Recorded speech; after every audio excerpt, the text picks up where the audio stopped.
Hi guys, welcome to this session in Microsoft Visio. In this module, I want to show you how you can create a floor plan for a house extension. So I'm going to use the templates down the bottom here where you've come across to floor plans, and then you've got a different set of different types of floor plan. The one I'm going to go for is home plan. I'm clicking on that and then create. And what I want to do is just build an extension that's going to be on the outside of a house, for example. Now I need a wall and a few different walls, so I'll just bring a wall shape on. Now you can see straight away that this is quite small, so I'm just going to zoom in a little bit so we can see what we're doing, probably even a bit more than that. And then when you've done that, now you can start to see how big this is. I also want to go to the view menu and tick on grid, so it gives me the grid. Now, the size of the extension I want is going to be 3.4 meters, and that is just saying 3 meters. So what you need to get on there is on the View tab, you've got these task panes, and if I click in there, you've got size and position.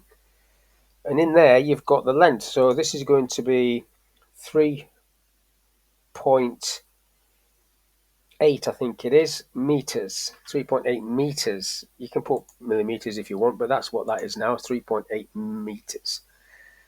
Now, coming in from this wall, this is the outside wall, there is another wall which I'll grab, which is 2.4 meters or 2.45 meters. I'll just snap it to there and then bring it so it's vertical. And again, change that length to 2.4 meters. And then the other side, this is going to be the same.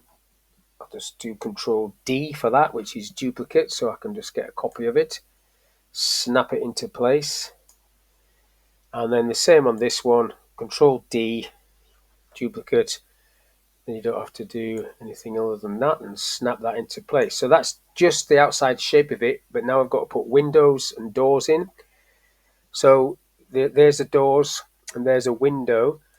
Now there are quite a few different windows here, so if I just snap that one in place and then bring this one across next to it quite tight in there, and then one more, and that'll do. Now there is a sliding door here and a double door there, so if you come down, there's your double doors. So I'll just bring them in and snap it onto that picture there. Now they do open that way, so I'll just swing them in like that. And then this is a sliding door, so I come down, it's called this pocket thing, that's what it is. So I could snap that over there, it'll just snap into position, and you can see that there. So that's the sliding door. Now here is a window, another window. So if I go back up to this stencil and get myself not a wall, a window, that one, just snap that there. Now I'm not being extremely accurate in terms of positioning this along this wall, but obviously you can.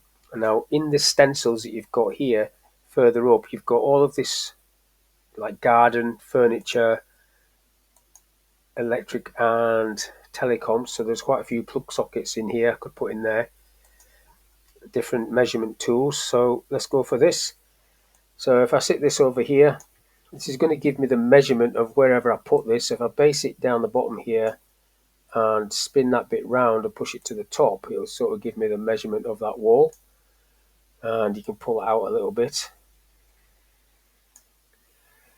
So that's saying 2.6, so that should be, the length of that is 2.5 meters. And then, in fact, it was 2.4 meters. 2.4 meters. So it comes down a little bit. So you basically have to, you can snap that on there if you want, and it'll give you a more accurate measurement. 2.39, but I'll just leave it like that so you can see it. And you can put one across the bottom as well to give you that measurement. And Now I want to put some furniture in here. I'm going to have to move that out of there because it's getting in the way. I don't need this right now, so I can get rid of this and go down to furniture and see what we've got in here. So chair, I want a chair on there, spin that round, and you've got to decide where you're going to put furniture, bearing in mind that these doors swing inwards, so they're going to be banging into that, and chair's going to be there. I do Control D again for another one, same sort of thing, but spin that the other way, so it's facing the other way, and push that there, and there you see the door issue potentially there, and maybe a little table. If you can't find what you're looking for in here, let's go for a circular table. That's going to be probably quite big.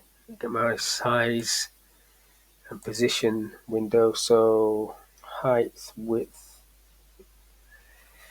So if we go a lot smaller than that, so the width can be say 600 millimeters. I don't know why they do it in millimeters, but here you go. And then totally made that go funny. When you buy a table, you actually get the dimensions of it. So I'll say 400.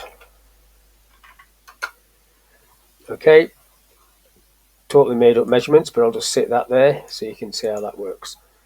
Now, if you're going to put plug sockets on and telephone sockets and things like that, you probably want to layer all this down. So if I just get rid of this for a minute.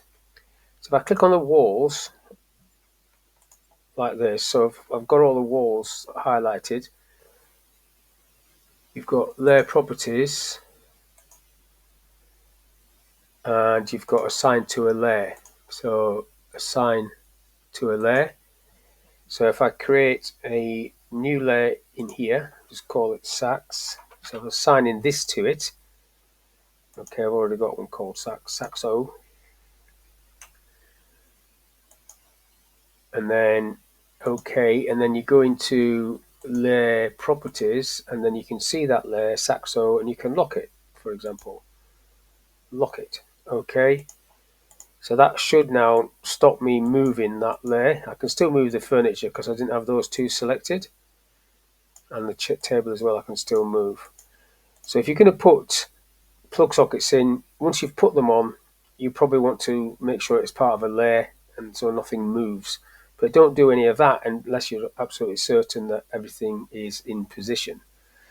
So this is just a very quick video of how you can build up an extension, where you get your measurements from, how you can create layers and furniture that you can add in, making sure the measurements are accurate. So hopefully that little video is of use. Thank you for your time, and I'll catch you on the next one.